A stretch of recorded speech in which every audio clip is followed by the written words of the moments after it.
ஜெபம் செய்வோம். இந்த அருமையான இந்த நாளிலும் தேவ சமூகத்திலே நாம் வரும்படி, ஆண்டவரை நோக்கி பார்க்கும்படி கர்த்தர் நமக்கு தந்திருக்கிற இந்த உன்னதமான கிருபைக்காக நம்ம எல்லாரும் ஆண்டவரை நன்றியோடு ஸ்தோத்திரிப்போம். ஸ்தோத்திரம் ஆண்டவரே, ஸ்தோத்திரிக்கிறோம். ஸ்தோத்திரம் ஸ்தோத்திரம் ஸ்தோத்திரம் ஸ்தோத்திரம் அப்பா. உம்மை துதிக்கிறோம் சுவாமி, உம்மை போற்றுகிறோம், உம்மை புகழுகிறோம், உம்மை வாழ்த்துகிறோம், உம்மை வணங்குகிறோம், உம்மை மகிமைப்படுத்துகிறோம். ஹல்லேலூயா, ஹல்லேலூயா, ஹல்லேலூயா. ஆண்டவருடைய கிருபை நம்மோடு கூட இருந்து கடந்த வாரம் முழுவதிலும் ஆண்டவர் நம்மை கண்மணி போல பாதுகாத்து நடத்தி வந்திருக்கிறாரே, அதற்காக ஆண்டவரை நன்றியோடு கூட ஸ்தோத்திரிப்போம். எத்தனையோ பேருக்கு கிடைக்கக்கூடாத ஒரு பாக்கியமாக ஆண்டவர் இந்த நாளை நமக்கு கூட்டி தந்திருக்கிறாரே, அதற்காக ஆண்டவரை நன்றியோடு கூட ஸ்தோத்திரிப்போம். வேதம் சொல்லுகிறது போல கர்த்தரை துதியுங்கள், அவர் நல்லவர், அவர் கிருபை என்றும் உள்ளது என்ற வார்த்தையின்படியே ஆண்டவர் எப்போது நமக்கு நல்லவராகவே இருந்து நம்மை நடத்தி வந்திருக்கிறாரே, அதற்காக கர்த்தருக்கு நன்றி சொல்லுவோம். அந்த அருமையான நேரத்தில் ஆண்டுடைய சமூகத்தில் ஒரு விசை நம்மை தாழ்த்துவோம், அர்ப்பணிப்போம். நம்முடைய குறைவுகள் குற்றங்கள் எல்லாவற்றையும் ஆண்டுடைய சமூகத்திலே நாம் அறிக்கையிடும். வேதம் சொல்லுகிறது போல நமக்கு பாவம் இல்லை என்போமானால் நம்மை நாமே வஞ்சிக்கிறவர்களாயிருக்கும். சத்தியம் நமக்குள் இராது. நம்முடைய பாவங்களை நாம் அறிக்கையிட்டால் பாவங்களை நமக்கு மன்னித்து எல்லா அநியாயத்தை நீக்கி நம்மை சுத்திகரிக்க அவர் உண்மையும் நீதியும் உள்ளவராக இருக்கிறார். இந்த அருமையான நேரத்திலும் ஆண்டுடைய சமூகத்தில் ஒரு விசை நம்மை திறந்து அர்ப்பணிப்போம். இந்த நேரத்தில் நாம் யாவரும் சேர்ந்து பாவ அறிக்கை ஜெபத்தை நாம் சொல்லலாம். சர்வ வல்லமையும் மிகுந்த இரக்கமுள்ள பிதாவே, தப்பி போன ஆடுகளைப் போல நாங்கள் உம்முடைய வழிகளை விட்டு வழிவை அலைந்து போனோம். எங்கள் இருதயத்தின் யோசனைகளுக்கும் விருப்பங்களுக்கும் மிகவும் இணங்கி நடந்தோம். உமது பரிசுத்த கற்பனைகளுக்கு விரோதமாய் குற்றம் செய்தோம். செய்யத்தக்கவைகளை செய்யாமல் செய்யத்தகாதவைகளை செய்து வந்தோம். எங்களுக்கு சுகமே இல்லை. ஆனாலும் ஆண்டவரே தேவரீர் எங்கள் கர்த்தராகிய இயேசு கிறிஸ்துவின் மூலமாய் மனிதருக்கு அருளி செய்த பற்பல வாக்குத்தத்தங்களின்படியே நிர்பாக்கியமுள்ள குற்றவாளிகளாகி எங்களுக்கு இறங்கும். தப்பிதங்களை அறிக்கையிடுகிற எங்கள் மேல் பொறுமையாயும் பாவத்தின் நிமித்தம் துக்கப்படுகிற எங்களை சீர்படுத்தும். மிகவும் இரக்கமுள்ள பிதாவே, உம்முடைய பரிசுத்த நாமத்துக்கு மகிமை உண்டாகும்படி நாங்கள் இனி தேவ பக்தியும் நீதியும் தெளிந்த புத்தியும் உள்ளவர்களாய் நடந்து வர இயேசு கிறிஸ்துவின் நிமித்தம் எங்களுக்கு கிருபை செய்தருளும். ஆமென். ஜெபம் செய்வோம். கிருபை நிறைந்த எங்கள் நல்ல ஆண்டவரே, இந்த அருமையான இந்த நாளுக்காக நாங்கள் உம்மை நன்றியோடு துதிக்கிறோம். இந்த நாளிலும் நாங்கள் உம்முடைய சமூகத்தை நோக்கி பார்க்கும்படி ஆண்டவர் எங்களுக்கு பாராட்டி இருக்கிற இந்த கிருபைக்காக உமக்கு ஸ்தோத்திர சுவாமி. எத்தனையோ பேருக்கு இந்த நாள் இல்லாதபடி எத்தனையோ பேர் இந்த உலகத்தை விட்டு கடந்து போயிருக்கிறார். எத்தனையோ பேர் சுகவீனப்பட்டு பலவீனப்பட்டு இருக்கிறார். ஆனாலும் ஆண்டவர் நீர் எங்களுக்கு தந்திருக்கிற இந்த நல்ல நாளுக்காக, ஜீவன் சுகம் பலனுக்காக உமக்கு நன்றி சொல்கிறோம். இப்பொழுது ஆண்டவரே இந்த ஆராதனையை நீர் ஆசீர்வதித்தாரும். பாடுகிற பாடல்கள், வாசிக்கிற வேத வசனங்கள், நாங்கள் தியானிக்க போகிற வார்த்தை அனைத்தையும் நீர் எங்களுக்கு ஆசீர்வாதமாக மாற்றி தருவீரார். இந்த ஆராதனையில் துவக்க முதல் முடிவு வரைக்கும் ஆண்டவருடைய பிரசன்னம் எங்களோடு கூட இருக்கட்டும். அதே போல எங்களோடு கூட இந்த ஆராதனையில் கலந்து கொள்கிற ஒவ்வொரு மக்களுக்காக உமக்கு நன்றி சொல்கிறோம். எல்லாரையும் கர்த்தர் ஆசீர்வதியும். அவர்களுக்கு தேவையான அத்தனை நன்மைகளையும் ஆண்டவர் நிறைவாய் தந்து வழி நடத்துவீரார். உம்முடைய திரு சமூகத்தில் எங்களை தாழ்த்துகிறோம், அர்ப்பணிக்கிறோம் சுவாமி. நீர் மாத்திரம் மகிமைப்படுவீரார். இந்த நேரத்தை நீர் பொறுப்பெடுத்துக் கொள்ளும். இயேசுவின் மூலம் ஜெபிக்கிறோம் எங்கள் நல்ல பிதாவே. ஆமென், ஆமென். நம்முடைய ஆராதனைக்கு ஆரம்பமாக நம்முடைய பாடல் புத்தகத்தில் 42வது பாடல், காலை நேரம் இன்ப ஜெப தியானமே என்ற பாடலை நாம் எல்லாரும் சேர்ந்து பாடலாம்.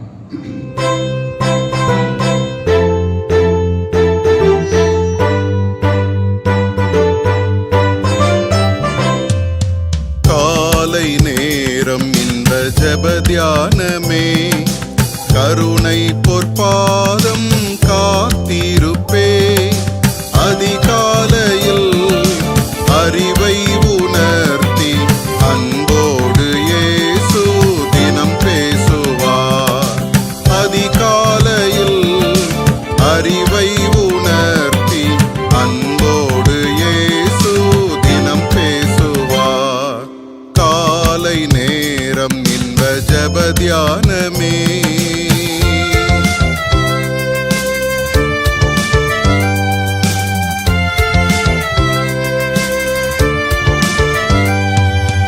எஜமான் என் இயேசு முகம் தேடுவேன், என் கண் கர்த்தாவின் கரம் நோக்குமே. எஜமான் என் இயேசு முகம் தேடுவேன், என் கண் கர்த்தாவின் கரம் நோக்குமே. எனக்கு ஒத்தாசை அவரால் கிடைக்கும், என்னை அழைத்தார் அவர் சேவைக்கே. எனக்கு ஒத்தாசை அவரால் கிடைக்கும், என்னை அழைத்தார் அவர் சேவைக்கே. காலை நேரம் இந்த ஜெப தியானமே,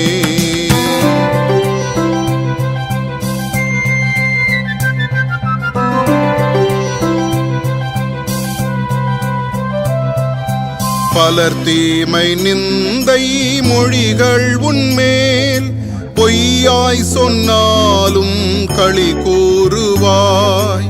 பலர் தீமை நிந்தை மொழிகள் உன்மேல் பொய்யாய் சொன்னாலும் களி கூறுவாய். இதுவே உன் பாக்கியம் என இயேசு சொன்னார், இந்த மெய்வாக்கு நிறைவேறுதே. இதுவே உன் பாக்கியம் என இயேசு சொன்னார், இந்த மெய்வாக்கு நிறைவேறுதே. காலை நேரம் இந்த ஜெப தியானமே,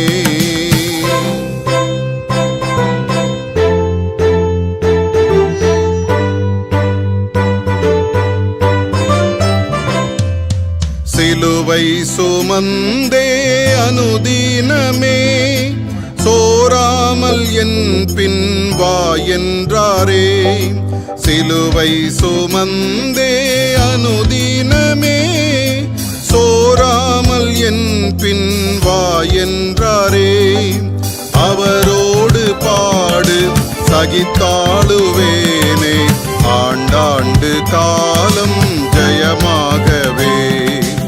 அவரோடு பாடு சகித்தாளுவேனே, ஆண்டாண்டு காலம் ஜெயமாகவே. காலை நேரம் இந்த ஜெப தியானமே,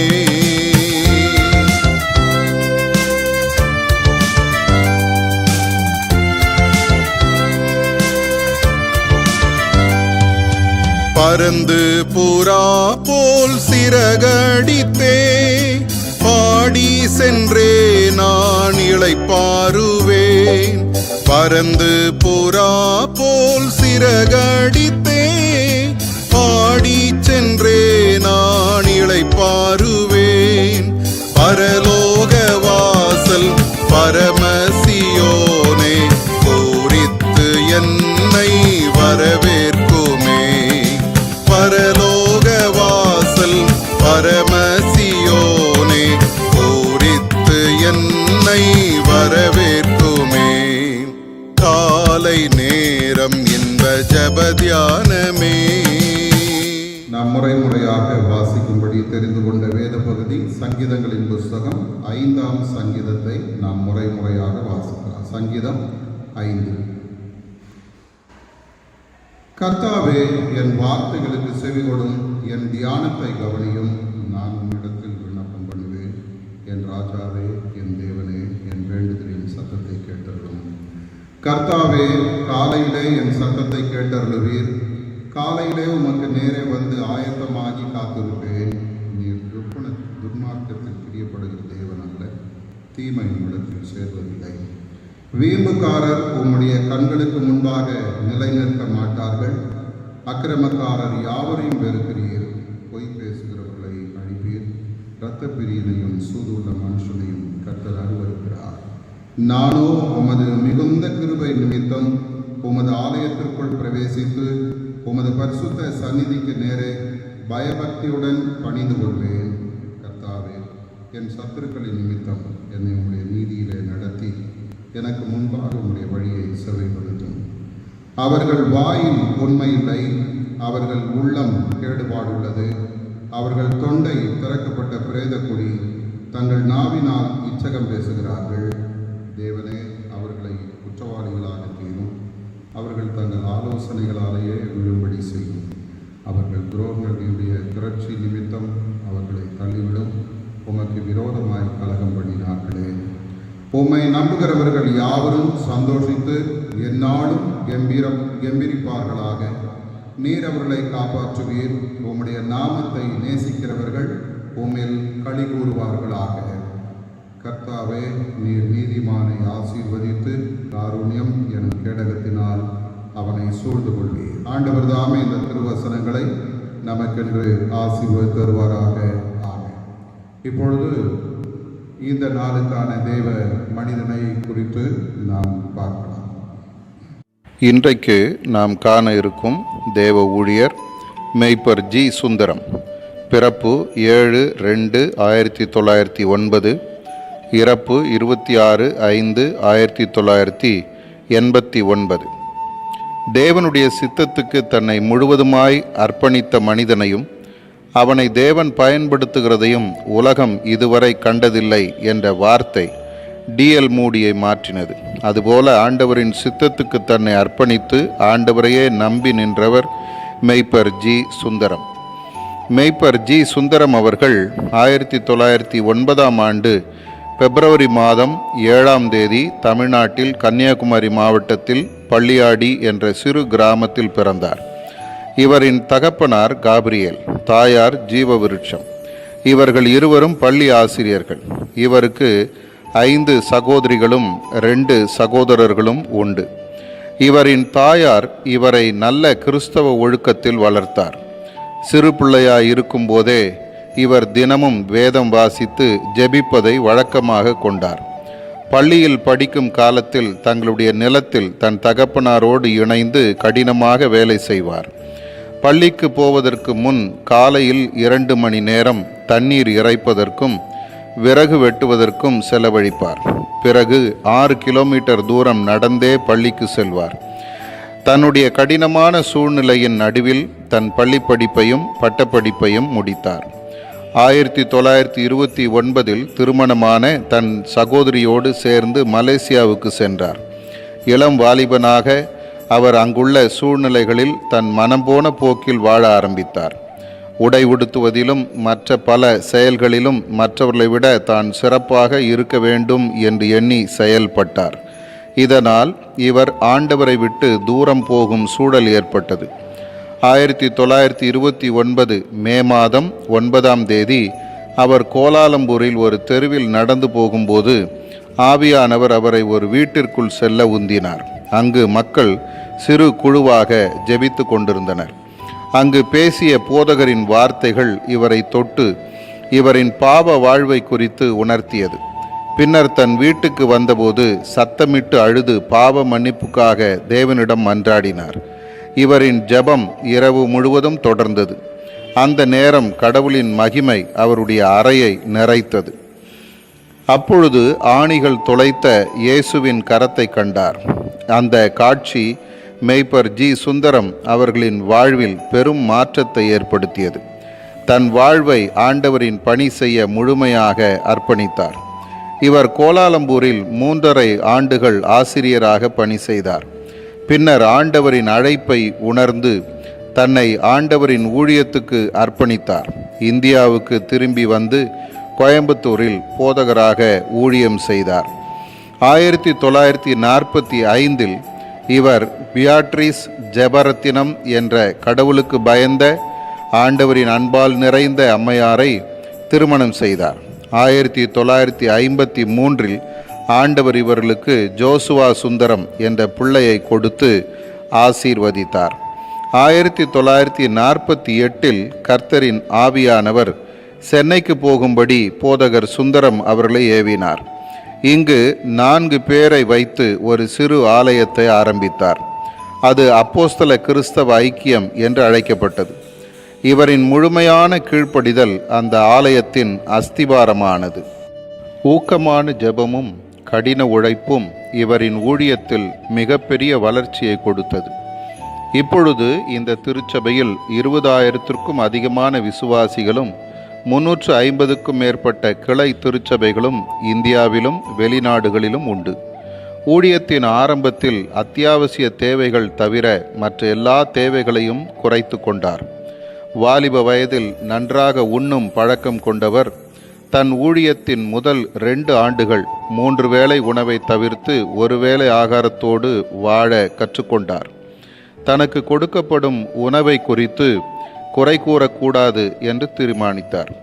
உடை உடுத்துவதிலும் மற்றவர்களை விட சிறந்த உடையை உடுத்த வேண்டும் என்ற எண்ணம் கொண்டு வாழ்ந்தவர் இப்போது கதர் ஆடையை மட்டுமே உடுத்துவது என்று தீர்மானித்து 2 சட்டை 2 வேட்டி மட்டுமே வைத்து வாழ்ந்தார். தன் அறையில் அலங்கார பொருட்களை வைப்பதில் ஆசை இல்லாதவர். ஊழியத்துக்கு ஏராளமான தேவைகள் இருக்க என் அறையை அலங்கரிப்பது முக்கியமில்லை என்று எளிமையாக வாழ்ந்தார்.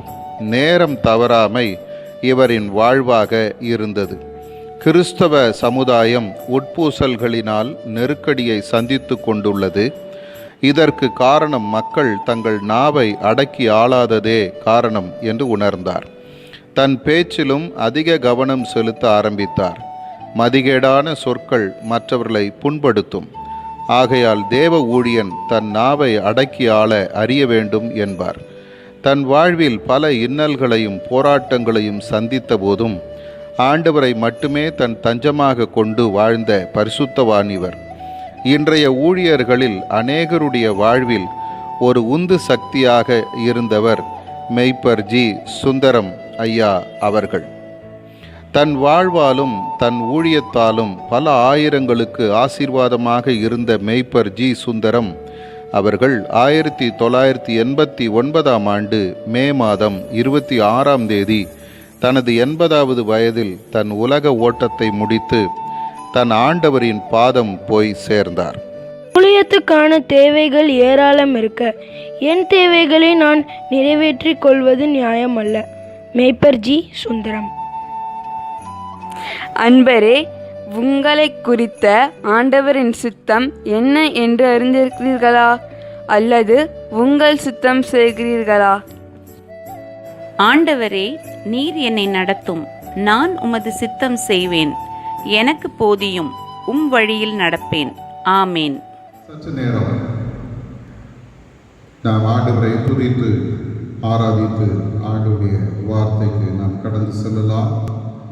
ஹல்லேலூயா. கர்த்தர் நல்லவர், அவர் நம்மோடு கூட இருக்கிறவர், அவர் நம்மை விட்டு விலகாதவர், நம்மை கைவிடாதவர், எப்போது நம்மை கண்மணி போல பாதுகாக்கிறவர். நான் உன்னை விட்டு விலகுவதும் இல்லை, உன்னை கைவிடுவதும் இல்லை என்று வாக்கு பண்ணினத உன்னதமான ஆண்டவர் நம்மோடு கூட இருக்கிறார். இந்த அருமையான நேரத்திலும் ஆண்டுடைய திரு சமூகத்தில் ஒரு விசை நாம் ஆண்டவரை நோக்கி பார்ப்போம். வேதம் சொல்லுகிறது, அவர்கள் அவரை நோக்கி பார்த்து பிரகாசம் அடைந்தார்கள், அவர்கள் முகங்கள் வெட்கப்படவில்லை. ஆண்டவர் இம்மட்டும் நம்முடைய வாழ்விலே நாம் வெட்கப்பட்டு போகாதபடி நம்மை காத்து வழிநடத்தி வந்திருக்கிறார். கடந்து வந்த நாட்களெல்லாம் நாம் சற்று திரும்பி பார்ப்போமானால் ஆண்டவர் ஏராளமான நன்மைகளை நம்முடைய வாழ்க்கையில செய்திருக்கிறார். ஒவ்வொரு நாளும் ஆண்டவர் நம்மை நடத்தி வந்திருக்கிறார், அவர் நம்மை பாதுகாத்திருக்கிறார். ஒரு வினாடி கர்த்தர் நம்மை கைவிட்டிருந்தாலும் நாம் இந்த உலகத்தில் என்றைக்கும் அழிந்து போயிருப்போம். ஆனால் ஆண்டவர் நம்மை கைவிடவில்லை, அவர் நம்மோடு கூட இருந்து நம்மை அற்புதமாக நடத்தி இருக்கிறார். அந்த உன்னதமான தேவனை எல்லாரும் கொஞ்ச நேரம் நன்றியோடு ஸ்தோத்திரிப்போமா. ஹல்லேலூயா, ஹல்லேலூயா, ஹல்லேலூயா. ஆண்டவரே, உமக்கு ஸ்தோத்திரம் அப்பா, ஸ்தோத்திரம் ஆண்டவரே, ஸ்தோத்திரம் ஆண்டவரே. உம்மை துதிக்கிறோம் ஆண்டவரே, உம்மை மகிமைப்படுத்துகிறோம் ஆண்டவரே. ஹல்லேலூயா. கர்த்தருடைய கிருபை நம்மோடு கூட இருந்து நம்மை நடத்தி வந்ததற்காக ஆண்டவருக்கு நன்றி சொல்லுவோம். ஹல்லேலூயா, ஹல்லேலூயா. ஆண்டவரே, நீர் நல்லவரப்பா, நீர் வல்லமை உள்ளவர், நீர் வாக்கு மாறாதவர், நீர் கிருபை உள்ளவர், நீர் இரக்கம் உள்ளவர், நீர் அன்புள்ளவர், நீர் மாறாத தேவன், எங்களோடு கூட இருக்கிறீரே. ஹல்லேலூயா. நாங்கள் உம்மை நன்றியோடு ஸ்தோத்திரிக்கிற ஆண்டவரே. ஹல்லேலூயா. பிதாவே, நாங்கள் உம்மை மகிமைப்படுத்துகிறோம், நாங்கள் உம்மை உயர்த்துகிறோம் அப்பா, உம்மையே நாங்கள் போற்றுகிறோம் ஆண்டவரே. நீர் எப்போதும் எங்களை காண்கிற தேவனாய் இருக்கிறீரே, உமக்கு ஸ்தோத்திரம். நீர் எங்களை விசாரிக்கிறவராய் இருக்கிறீரே, உமக்கு ஸ்தோத்திரம். ஆண்டவரே, நீர் எங்களை உம்முடைய உள்ளங்கையில வரைந்து வைத்திருக்கிறீரே, உமக்கு ஸ்தோத்திரம். எங்களுடைய மதில்கள் எப்போதும் உமக்கு முன்பாக இருக்கிறதே உமக்கு ஸ்தோத்திரம். ஹல்லேலூயா, ஹல்லேலூயா. ஆண்டவரே, நீர் ஒவ்வொரு நாளும் எங்களுக்கு கிருபையை தந்து எங்களை பிழைத்திரு என்று எங்களை வாழ வைத்திருக்கிறீரப்பா. நன்றியோடு ஸ்தோத்தரிக்கிறோம். எல்லாரும் கர்த்தருக்கு நன்றி சொல்லுங்க. உள்ளத்தின் ஆழத்திலிருந்து ஆண்டவரை மகிமைப்படுத்துங்க. கர்த்தர் செய்த நன்மைகள் ஏராளம் உண்டு. ஆண்டவர் செய்த நன்மைகளை நினைத்து கர்த்தரை நாம் துதிப்போமானால் இந்த நாள் முழுவதும் போதாது. அவ்வளவு நன்மைகளை ஆண்டவர் நம்முடைய வாழ்விலே செய்திருக்கிறார். என் ஜனங்கள் ஒருபோதும் வெட்கப்பட்டு போவதில்லை என்று சொன்ன அந்த உன்னதமான ஆண்டவர் நம்மோடு கூட இருக்கிறார். அவர் நல்லவர், அவர் கிருபை என்றும் உள்ளது. ஹல்லேலூயா. அந்த உன்னதமான தேவன் நம்முடைய எல்லா சூழ்நிலையிலும் நம்மை அவர் இம்மட்டும் நடத்தினவர், இனிமேலும் நடத்த அவர் உண்மை உள்ளவராக இருக்கிறார். ஹல்லேலூயா. நானே உன் பரிகாரியாகிய கர்த்தர் என்று சொன்ன அந்த உன்னதமான ஆண்டவர் நம்மோடு கூட இருந்து நம்மை நடத்துகிறாரே, அதற்காக ஆண்டவரை நன்றியோடு கூட ஸ்தோத்தரிப்போம். ஹல்லேலூயா. அவருடைய சமூகத்தில் நம்மை அர்ப்பணிப்போம். ஆண்டவருக்கு முன்பாக நம்மை முற்றிலுமாக ஒப்பு கொடுப்போம். ஆண்டவரே, என்னுடைய பலன் அல்ல, என்னுடைய ஞானம் அல்ல, என்னுடைய திறமை அல்ல, என்னுடைய கல்வி அல்ல, என்னுடைய செல்வம் அல்ல, எல்லாவற்றுக்கும் மேலாக உம்முடைய கிருபை எங்களை வழி நடத்தி வருகிறதே உமக்கு ஸ்தோத்திரம்னு சொல்லுங்க. ஹல்லேலூயா. அவருடைய கிருபை ஒரு வினாடி நம்மை விட்டு விலகி இருந்தாலும் நாம் என்றைக்கும் அழிந்து போயிருப்போம். ஆனால் ஆண்டவர் நம்மை விட்டு விலகலை, அவர் நம்மை கைவிடலை, அவர் நம்மை கண்மணி போல பாதுகாத்து இருக்கிறார். ஹல்லேலூயா. ஆண்டவரே, உங்களுடைய பலிபீடத்திலே எங்களை நாங்கள் அர்ப்பணிக்கிறோம். எல்லாரும் சொல்லுங்க. சுயம் எண்ணில் சாம்பலாய் மாற சுத்தாவியே அனல் மூட்டும் அப்பா. ஜெயம் பெற்று மாமிசம் மாற ஆண்டவரே, நீர் எனக்கு உதவி செய்யும் என்று சொல்லி ஆண்டவருடைய சமூகத்திலே நம்மை ஒப்பு கொடுப்போமா? எல்லாரும் உணர்ந்து இந்த பாடலை கொஞ்ச நேரம் நாம் பாடி கர்த்தருடைய சமூகத்திலே நம்மை அர்ப்பணிப்போம். ஹல்லேலூயா, ஹல்லேலூயா. உம்மை நன்றியோடு ஸ்தோத்திரிக்கிறோம். பலிபீடத்தில் என்னை பரதே படைத்தீரே இந்த வேளை. அடியேனை திரு சித்தம் போல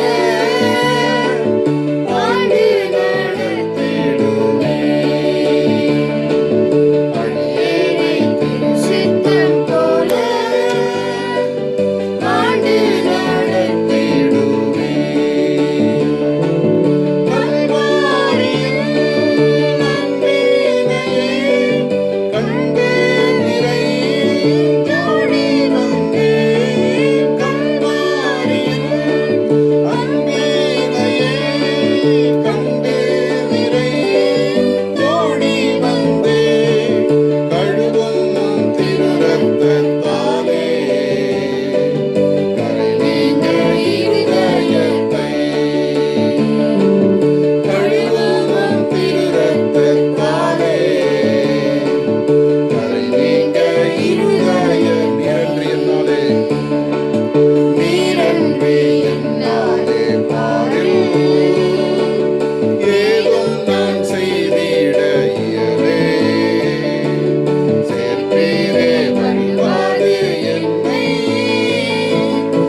கண்டே விரைந்தேன் ஓடி வந்தேன் கல்வாரியில் அன்பேனையே கண்டே விரைந்தேன் ஓடி வந்தேன் கழுவும் உம் திரு இரத்தத்தாலே கரை நீங்க இருதயத்தை கழுவும் உம் திரு இரத்தத்தாலே கரை நீங்க இருதயத்தை திரும்ப சொல்லுங்க கழுவும் உம் திரு இரத்தத்தாலே கரை நீங்க இருதயத்தை கழுவும் உம் திரு இரத்தத்தாலே கரை நீங்க இருதயத்தை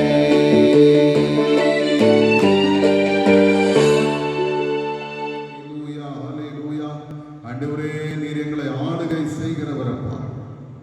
ஆளுகை செய்கிறவர். எல்லாரும் சொல்லுங்க, எங்களை நீர் ஆளுகிற தேவன் ஆண்டவரே. எங்களுடைய இருதயத்தின் நினைவுகளை நீர் ஆளுகிறவர். எங்களுடைய சிந்தைகளை நீர் ஆளுகிறவர். எங்களுடைய சுயத்தை நீர் ஆளுகிறவர். எங்களுடைய முயற்சிகளை நீர் ஆளுகிறவர். எங்களை முற்றிலுமாய் நீர் ஆண்டு கொள்ளுகிற தேவன் ஆண்டவரே. ஹல்லேலூயா.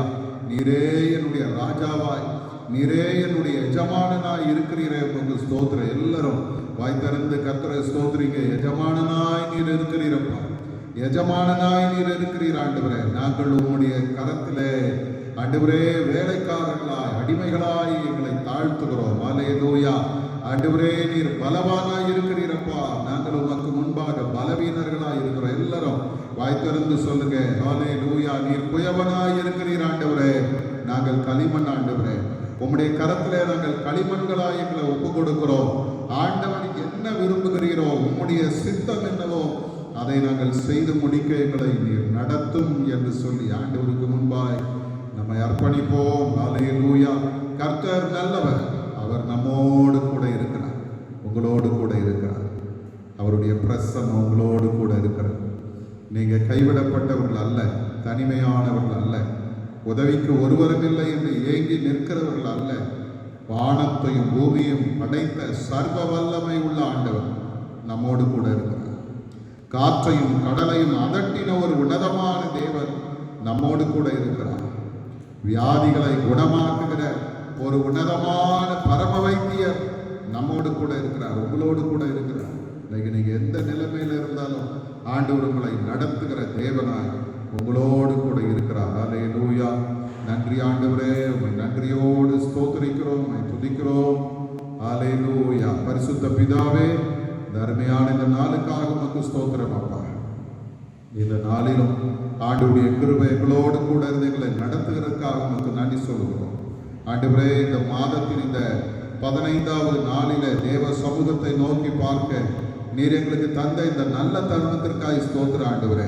எத்தனையோ பேருக்கு இந்த ஸ்லாக்கியம் இல்லாதபடி இந்த உலகத்தை விட்டு கடந்து போயிருக்கிறார்கள். எத்தனையோ பேர் பலவீனப்பட்டு போயிருக்கிறார்கள்.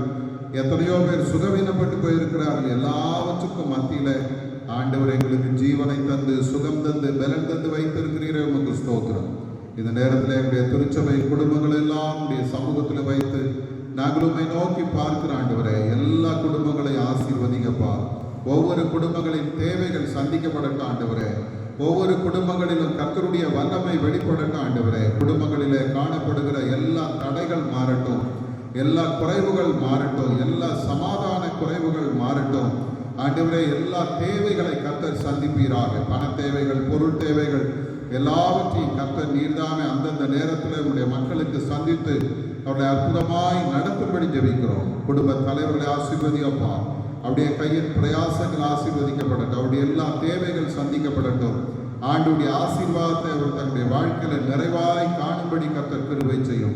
அதே போல ஆண்டவரே, ஒவ்வொரு குடும்ப தலைவிகளை ஆசீர்வதிங்க ஆண்டவரே. உடைய சமூகத்தில் காத்திருந்து தங்களை விட்டு எடுபடாத நல்ல பங்கை பெற்றுக்கொண்டவர்களாய் உம்முடைய நாமத்தை மகிமைப்படுத்தவர்களாய் கர்த்தர் நீர் மாற்றும்படி ஜெபிக்கிறோம். அவருடைய எல்லா சூழ்நிலை நீர் பொறுப்பெடுத்துக் கொள்ளும்.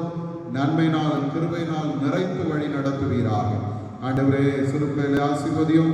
நல்ல ஞானம், சுகம், பலன், ஆரோக்கியம், கிருபையை தாரும் ஆண்டவரே. குறிப்பாக இந்த காலங்களில் பள்ளிக்கு போகாதபடி ஆண்டவரே, தங்களுடைய வீடுகளிலே இருந்து ஆன்லைன் வகுப்புகளை எங்களுடைய பிள்ளைகள் கலந்து கொள்கிற சூழ்நிலையில ஆண்டவர் நீர்தாமே அவர்களுக்கு தேவையான நல்ல ஞானத்தை தாருங்கப்பா, நல்ல புரிந்து கொள்கிற தன்மையை தாரும். அவர்கள் தன்னுடைய பாடங்களை தெரிந்து கொண்டு நன்றாய் மனதிலே பதித்து ஆண்டவரே தன்னுடைய வாழ்க்கையில் அதை பயன்படுத்திக் கொள்ள ஆண்டவர் கிருபை செய்கிறார். அதே போல இந்த அருமையான இந்த நேரத்திலும் ஆண்டவரே எங்களுடைய வாலிப பிள்ளைகளை உடைய கருத்தில் வைக்கிறோம், ஆசீர்வதியும். ஆண்டவரே ஒவ்வொரு பிள்ளைகளுக்கு தேவையான கிருபைகளை தார். அவருடைய எல்லா எண்ணங்கள் எதிர்பார்ப்புகளை கற்றல் வாய்க்க செய்யும். அவருடைய வார்த்தைகளை நிறைவேற்றும், சமாதானத்தை தாரும்.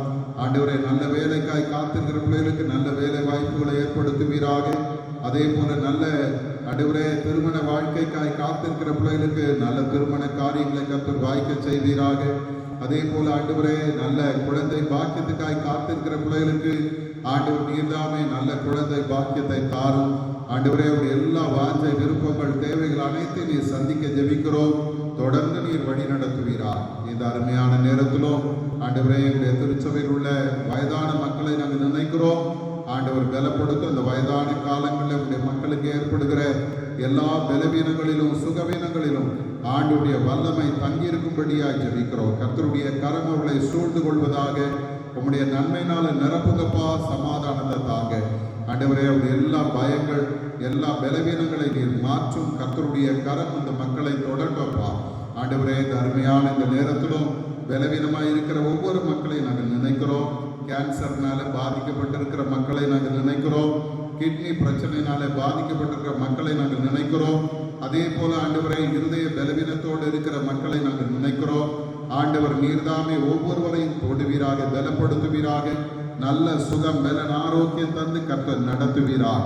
ஆண்டவரே இந்த அருமையான இந்த நேரத்திலும் ஆண்டவரே எங்களுடைய திருச்சபை குடும்பங்களிலே இன்னும் ஆண்டவரே தைராய்டினாலே பாதிக்கப்பட்டிருக்கிற மக்களுக்காக, மூட்டு வலியினாலே பாதிக்கப்பட்டிருக்கிற மக்களுக்காக, கர்ப்பப்பையில பிரச்சனையோடு இருக்கிற சகோதரிகளுக்காக, ஆண்டவரே பலவீனமாய் இருக்கிற பிள்ளைகளுக்காக, நரம்பு பாதிக்கப்பட்டிருக்கிற மக்களுக்காக ஜெபிக்கிறோம்.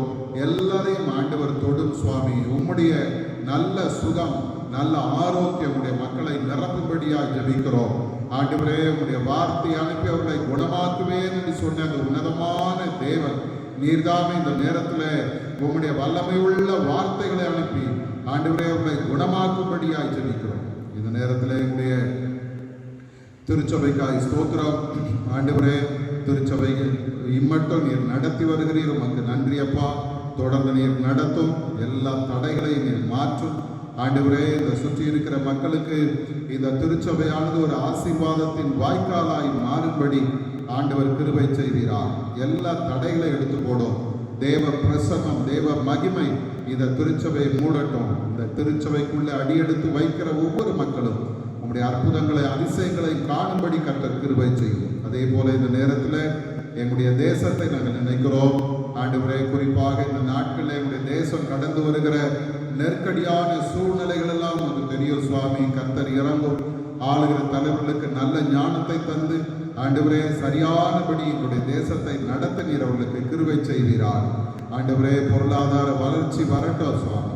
ஆண்டவரே இதுவரைக்கும் இல்லாத பெரிய ஒரு இழப்பை ஆண்டவரே பொருளாதார சீரழிவை எங்களுடைய தேசம் சந்தித்து கொண்டிருக்கிற சூழ்நிலையில் ஆண்டவர் நீரே ஆளுகிற தலைவர்களுக்கு ஞானம் கொடுக்கும்படி ஜெபிக்கிறோம். அதே போல ஆண்டவரே இந்த கொரோனாவினாலே பாதிக்கப்பட்டிருக்கிற ஆண்டவரே எல்லா மக்களுக்காக ஜெபிக்கிறோம். பல ஆயிரங்கள் மரித்து போயிருக்கிறாங்க, லட்சக்கணக்கான மக்கள் பாதிக்கப்பட்டிருக்கிறாங்க.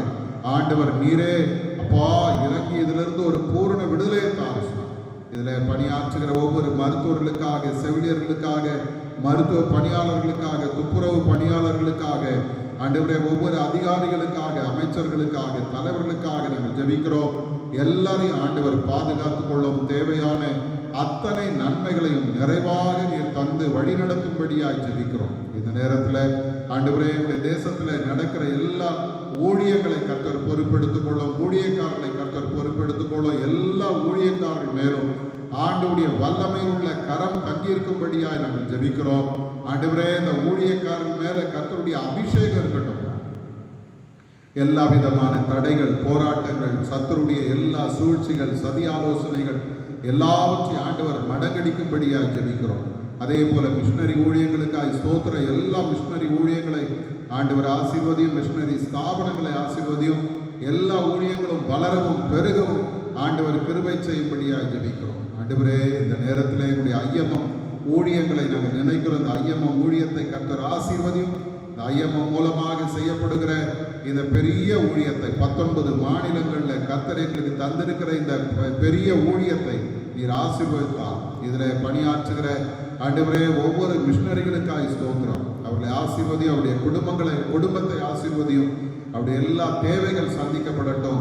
ஆண்டவரே, இந்த நாட்களில் நெருக்கடிகள் நிறைந்த சூழ்நிலையில கர்த்தருடைய சமாதானத்தை எங்களுடைய மக்கள் அந்த மிஷனரிகள் காண ஆண்டவர் கிருபை செய்யும் சுவாமி. இந்த அருமையான இந்த நேரத்தில் ஆண்டவரே, இந்த ஊழியத்தை தாங்குகிற மக்களுக்காக, பொறுப்பெடுத்து நடத்துகிற மக்களுக்காக ஜெபிக்கிறோம். எல்லாரையும் ஆண்டவர் ஆசீர்வதி. ஒவ்வொருவர் மேலும் ஆண்டவருடைய பாதுகாப்பு இருக்கட்டும் சுவாமி. சமாதானத்தினாலே நிரப்பும். இந்த நேரத்தில் ஆண்டவரே, இந்த ஈசிய ஊழியங்களை நாங்கள் நினைக்கிறோம். இந்த ஈசிய ஊழியங்களை கர்த்தர் ஆசீர்வதியும். இந்த ஈசிய ஊழியத்தின் மூலமாக பெரிய காரியங்களை நீ செய்யும்படியாக ஜெபிக்கிறோம். எல்லா தடைகள் மாறட்டும், எல்லா குறைவுகள் மாறட்டும். ஆண்டவரே, இந்த ஈசியை இன்னும் வரும் நாட்களில் வளரட்டும், பெருகட்டும். அநேக மக்களுக்கு ஆசீர்வாதமாய் திகழ கர்த்தர் கிருபை செய்யும். நீர் தந்திருக்கிற ஆண்டவரே பேராயங்களுக்காய் ஸ்தோத்திரம். எல்லா பேராயங்களையும் கர்த்தர் ஆசீர்வதியும். இந்த 12 பேராயங்களிலும் ஆண்டவருடைய வல்லமை வெளிப்படட்டும் சுவாமி. ஆண்டவரே, அதே போல எங்களுடைய சென்னை பேராயத்திலும் ஆண்டவருடைய கிருபையை தாரும். ஆண்டவரே, எல்லா திருச்சபைகளுக்காய் ஸ்தோத்திரம். ஒவ்வொரு விசுவாசிகளுக்காக, மூப்பர்களுக்காக உம்மை துதிக்கிறோம். எல்லாரையும் நீர் ஆசீர்வதி, சாட்சியாய் மாற்றும். அதே போல ஆண்டவரே, ஒவ்வொரு ஆயர்களுக்காக, ஆண்டவரே, ஒவ்வொரு வட்டார இயக்குநர்களுக்காக, கமிசரிக்காய் உங்கள் ஸ்தோத்திரம். ஆண்டவர் ஆசீர்வதியும். தேவையான அத்தனை கிருபைகளையும் உம்முடைய மக்களுக்கு தந்து நீர் நடத்துவீரா. இந்த அருமையான இந்த நேரத்தில் சென்னை பேராயருக்காய் ஸ்தோத்திரம். ஆசீர்வதியும். உங்களுடைய மகளுக்கும் தேவையான கிருபைகளை தார், ஞானத்தை தார். இந்த பெரிய ஊழியத்தை பொறுப்பெடுத்து நடத்தும் பொழுது அதற்கேற்ற கிருபைகளை கற்றுத் தந்து நடத்துவீரார். அதே போல என்னுடைய பிரதம பேராயர் ஐயாவுக்காய் ஸ்தோத்திரம். ஆண்டவர் ஆசீர்வதியும். அவருடைய எல்லா சூழ்நிலையிலும் இம்மட்டும் துணையாயிருந்து கர்த்தர் நடத்தி வருகிறீர். உமக்கு நன்றி. தொடர்ந்து நீர் அவர்களை ஆசீர்வதியும் சுவாமி. உங்களுடைய கிருபையை தாங்க, சமாதானத்தை தாங்க. நீர்தாமே அவர்களை பலப்படுத்தும். அதே போல என்னுடைய தந்தை பேராயர் ஐயாவுக்காய் ஸ்தோத்திரம். கர்த்தர் அவர்களை ஆசீர்வதிப்பீராக. உங்களுடைய கிருபை அவர்களோடு கூட இருக்கட்டும். நன்மையினால் நிரப்பும். தேவ பிரசன்னம், தேவ மகிமை அவர்களை சூழ்ந்து கொள்ளட்டும் சுவாமி. எல்லா பலவீனங்களையும் ஆண்டவருடைய பலன் பூர்ணமாய் வழங்கட்டும். கிருபையை தந்து நடத்துங்க. அவருடைய நூற்றாண்டு தரிசனமான 1,00,000 திருச்சபைகள், 1 கோடி ஆத்துமாக்கள் என்கிற உன்னதமான இலக்கை எட்டி பிடிக்க கர்த்தர் கிருபை செய்யும். தொடர்ந்து உங்களுடைய தெய்வீக பிரசனம் எங்களோடு கூட நடத்தட்டும். இயேசுவின் மூலம் ஜெபிக்கிறோம் எங்கள் நல்ல பிதாவே, ஆமென். பரமண்டலங்களில் இருக்கிற எங்கள் பிதாவே, உம்முடைய நாமம் பரிசுத்தப்படுவதா, உம்முடைய ராஜ்யம் வருவதா, உம்முடைய சித்தம் பரமண்டலங்களில் செய்யப்படுவது போல பூமியிலும் செய்யப்படுவதா. அன்றுள்ள ஆகாரத்தை எங்களுக்கு தாரும். எங்களுக்கு விரோதமாய் குற்றம் செய்கிறவர்களுக்கு நாங்கள் மன்னிக்கிறது போல எங்கள் குற்றங்களை எங்களுக்கு மன்னி. எங்களை சோதனைகள் பிரவேசிக்க பண்ணாமல் தீமையை ரட்சித்துக் கொள்ளும். ராஜ்யமும் வல்லமையும் மகிமையும் என்றென்றைக்கும் உடையவைகளே. ஆமென். இந்த நாளிலும் உங்கள் யாவரையும் ஆண்டவராகிய இயேசு கிறிஸ்துவின் இனிதான நாமத்தினாலே வாழ்த்துகிறேன், வரவேற்கிறேன். ஆண்டவர் தாமே இந்த நாளுக்கும் இந்த நேரத்திற்கும் உரிய எல்லா ஆசீர்வாதங்களினாலும் உங்களை நிறைத்து வழி நடத்துவாரார். அல்லேலூயா. கர்த்தர் நல்லவர், அவர் கிருபை என்றுமுள்ளது. அருமையானவர்களே, இந்த நாளிலும் ஆண்டவருடைய சமூகத்தில் நாம் நிற்கும்போது ஆண்டவர் எவ்வளவு நல்லவர் என்பதையும், அவர் நம்முடைய வாழ்க்கையில செய்திருக்கிற எல்லா அற்புதமான செயல்களையும் நினைத்து ஆண்டவருக்கு நன்றி சொல்லுகிறவர்களாக நாம் நிற்க ஆண்டவர் நம்மை அழைக்கிறார். காரணம், நாம் நிர்மூலமாகாது இருப்பது கர்த்தருடைய கிருபை, அவருடைய இரக்கங்களுக்கு முடிவில்லை என்று வேதம் சொல்லுகிறது. அருமையானவர்களே, நாம் இந்த 11வது மாதத்தினுடைய 15வது நாளிலே நாம் உயிரோடு இருப்பது கடவுள் நமக்கு தந்த பெரிய கிருபை. அதற்காக ஆண்டவருக்கு நாம் நன்றி சொல்ல கடமைப்பட்டிருக்கிறோம். அந்த உன்னதமான ஆண்டவர் தொடர்ந்து நம்முடைய வாழ்க்கையில தேவையான எல்லா நன்மைகளையும் ஆசீர்வாதங்களையும் நமக்கு தந்து நடத்துவார். நீங்கள் ஆசீர்வதிக்கப்பட்டவர்கள். அல்லேலூயா. நீங்க ஆசீர்வதிக்கப்பட்டவங்க. நீங்க குறைவுபடுகிறவர்கள் அல்ல, நீங்கள் நிறைவை காண்கிறவர்கள், நன்மையை பார்த்து போகிறீங்க. கர்த்தருக்கு காத்திருக்கிறவர்கள் வெட்கப்பட்டு போவதில்லை என்று சொன்னது போல நம்முடைய காத்திருப்பு, கர்த்தருக்காக நாம் காத்திருக்கிற இந்த காத்திருப்பை கர்த்தர் நமக்கு வாய்க்க செய்வார். ஆண்டவரையே சார்ந்து நிற்போம்.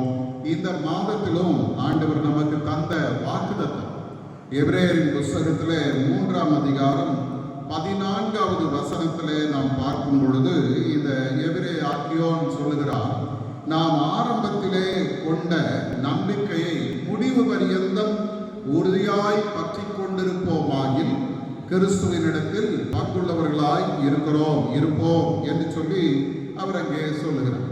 அருமையானவர்களே, இந்த வார்த்தையை நாம் தியானித்தோம். ஆரம்பத்தில் கொண்ட நம்பிக்கை, நாம் ஆரம்பத்திலே கொண்ட அந்த நம்பிக்கையை முடிவு வரைக்கும் நாம் பற்றி கொண்டிருக்க வேதம் நம்மை அழைக்கிறது. இதற்கு இந்த எபிரே ஆக்கியோன் சொல்லுகிற உதாரணம் பார்த்தீங்கன்னா, இஸ்ரவேல் ஜனங்களை குறித்து அவர் சொல்றார். அவங்க ஆரம்பத்திலே ஆண்டவருக்கு பிரியமானவர்களாய், கர்த்தரை நம்புகிறவர்களாய், கர்த்தருக்கு உண்மை உள்ளவர்களாய், ஆண்டவரையே சார்ந்து கடந்து வந்த அந்த மக்கள் தன்னுடைய சூழ்நிலைகள் எல்லாம் கடந்து வரும் பொழுது அவர்கள் ஆண்டவர் மேலே சந்தேகப்பட்டு அவரை சோதிக்கிறவர்களாக, பரீட்சை பார்க்கிறவர்களாக, அவருடைய இருதய கடினப்பட்டவர்களாக அவர்கள் மாறி போனார்கள் என்று இந்த இஸ்ரவேல் ஜனங்களை குறித்து சொல்லுகிறது. இந்த சூழ்நிலையிலே தான் அவர்கள் தன்னுடைய நன்மைகளை இழந்து போனார். ஆனால் இந்த வேதம் நமக்கு சொல்லுகிறது, நாம் உறுதியாய் இருப்போமானால். கடந்த வாரத்திலே நாம் பார்க்கும் பொழுது இந்த வசனத்தை நாம் இப்படி சிந்தித்தோம். அதே 3ஆம் அதிகாரத்தின் 6வது வசனத்தின் 2வது பகுதி சொல்லுகிறது, நம்பிக்கையினாலே உண்டாகும் தைரியத்தையும் மேன்மை பாராட்டுதலையும் முடிவு பரியந்தம் உறுதியாய் பற்றி கொண்டிருப்போமாகில் நாமே அவருடைய வீடாய் இருப்போம் என்று சொல்லி அங்கே சொல்கிறார். அருமையானவர்களே, இந்த வசனத்திலே நாம் பார்க்கும் பொழுது அந்த ஆண்டவர் மேலே நாம் வைத்த அந்த நம்பிக்கையை எப்படி வெளிப்படுத்துவது என்று சொல்லி இங்கே நாம் பார்க்கிறோம். 2 வார்த்தைகளை இந்த எபிரே ஆக்கியோன் பயன்படுத்துகிறார். அதில் முதல் வார்த்தையை கடந்த வாரத்தில் நாம் சிந்தித்தோம். என்ன அங்கே வேதம் சொல்லுகிறது, நம்பிக்கையினாலே உண்டாகும் தைரியம் என்று சொல்லுகிறது. அருமையானவர்களே, கடந்த வாரத்திலே ஆண்டவர் என்னோடு கூட இருக்கிறார், அவர் அற்புதங்களை செய்வார், அவர் என்னை வெட்கப்படுத்த மாட்டார், அவர் என்னை கைவிட மாட்டார் என்றெல்லாம் ஒரு நம்பிக்கையை நாம் வேதத்தின் அடிப்படையிலே சிந்தித்தோம். கிருபாசனத்தை நெருங்கி சேரலாம், அவருடைய கிருபையையும் அவருடைய இரக்கத்தையும் பெறலாம் என்கிற ஒரு நம்பிக்கையின் வார்த்தையை வேதம் நமக்கு சொல்லுகிறது. இதெல்லாம் நாம் சிந்தித்தோம். நல்லது. இப்ப பாருங்க, இந்த நம்பிக்கையினால் உண்டாகும் தைரியம், இந்த தைரியம் என் வாழ்வில எப்படி வருகிறது? இதுதான் மிக முக்கியமானது. எல்லாருக்கும் தைரியம் வராது. எல்லாரும் வாயில பேசுவாங்க, பேச்செல்லாம் பயங்கரமா இருக்கும். ஆனா அது செயலில வரும் பொழுது பல நேரங்கள்ல அந்த செயல்ல அந்த தைரியம் வெளிப்படாது. இந்த இடத்துல நாம் பார்க்கும் பொழுது ஆண்டவர் எனக்கு அந்த நம்பிக்கையினாலே உண்டாகிற ஒரு தைரியத்தை வைக்கிறார். அந்த தைரியத்தை அவர் எனக்கு ஒரு 3 காரியங்கள் மூலமாக அவர் எனக்கு தருகிறார். அந்த தைரியம், நம்பிக்கையினால் உண்டாகும் தைரியம் ஆண்டவரிடத்திலிருந்து ஒரு 3 வகையிலே எனக்கு வருகிறது. அதைத்தான் இன்றைக்கு நாம் சிந்திக்க போகிறோம்.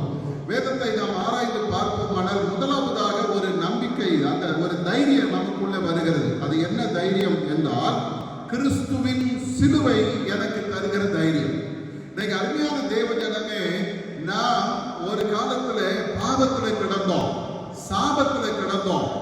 பாவம் செய்கிற ஆத்துமா சாகும் என்று சொல்லி ஆண்டவருடைய தண்டனைக்கு உகந்தவர்களாக நாம் வாழ்ந்து கொண்டிருந்தோம்.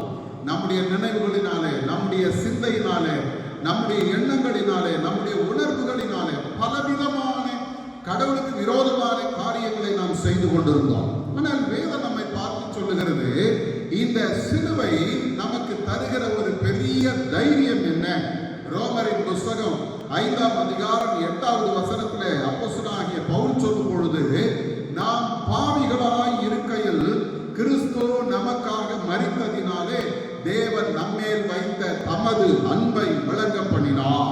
இயேசு எனக்காக மரித்ததினாலே ஆண்டவர் என் மேல் வைத்த தன்னுடைய அன்பை அவர் எனக்கு வெளிப்படுத்துகிறார்.